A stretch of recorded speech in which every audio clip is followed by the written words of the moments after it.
বাংলাদেশের জনগণের জন্য আমি বলছি, হে বাংলার জনগণ, যুদ্ধের জন্য প্রস্তুতি নাও।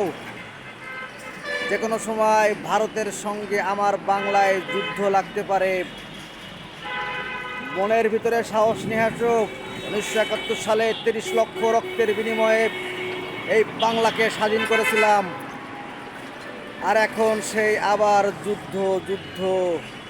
এটা স্বাধীন দেশ, এখানে অন্য কোনো দেশ হস্তক্ষেপ করতে পারে না, আর করতে দেওয়া যাবে না।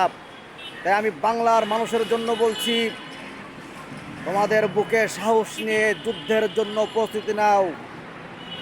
প্রয়োজনে আগাম খাবার জোগায় রাখো।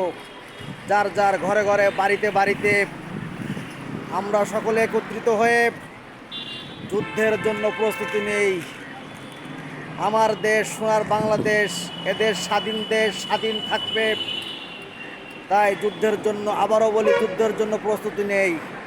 জয় বাংলা।